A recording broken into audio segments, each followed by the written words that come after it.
Pastoralism is a way of life for many communities across the world. These communities make a living from keeping livestock and migrating vast distances with their flocks. In the Western Himalaya alone, there are several pastoral communities. These include the Bakarwals in Jammu and Kashmir, the Changpas in eastern Ladakh, the Gaddis in Himachal Pradesh, and the One Gujars across several Himalayan states. But a life that is constantly on the move is difficult. Many fear that pastoral life is fading away. Could that be true? Let's understand this based on a new study that tries to find out if pastoral life is economically viable.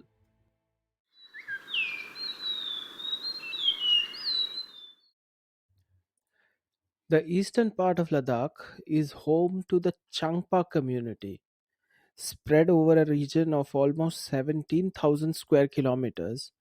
Changpa herders rear Changra and Changluk, that is, goats and sheep of Changthang.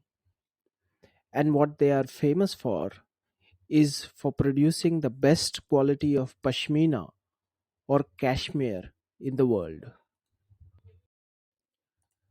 A kilogram of raw pashmina fetched 4,000 rupees or nearly 45 US dollars.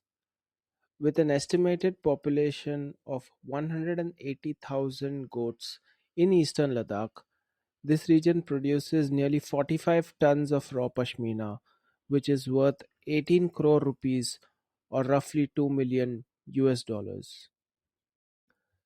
That may seem like a respectable amount for the roughly 1500 families from eastern Ladakh involved in rearing livestock.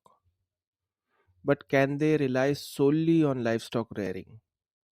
We spoke with Chamba Tsetan from the Center for Pastoralism, who has led an interesting study which explores this aspect. As a part of the study, more than 400 households were interviewed to understand their sources of earning, whether it was from selling pashmina, from selling the animals, or if there were other sources of earning and survival. And their findings are very interesting. There are two kind of pastoralists that exist in the landscape. I mean, we termed it a pushed out and a pull out, right?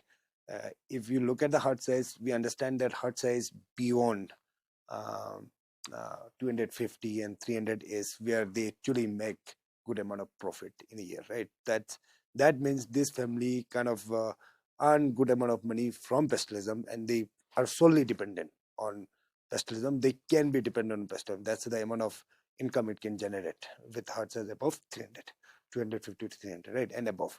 And there are, and beyond 700, 800 is the herd size where they have enough money.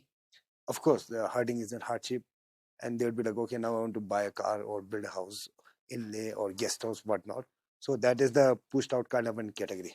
And there's another category of pastoralists who are pulled out.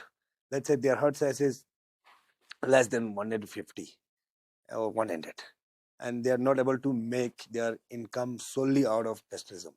And that is then they decided to just walk without me and get rid of their herd, right?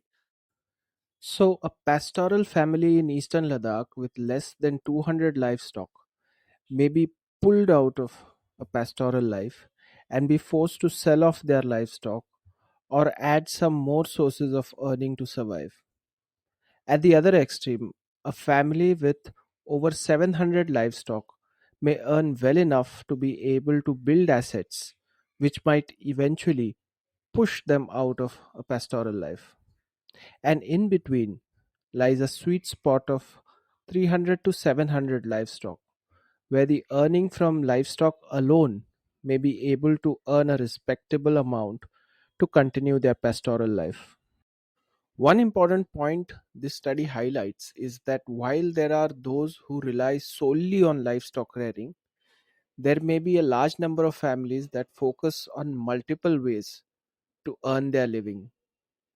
But that still leaves us with the $1 million question of whether pastoral life will continue in eastern Ladakh.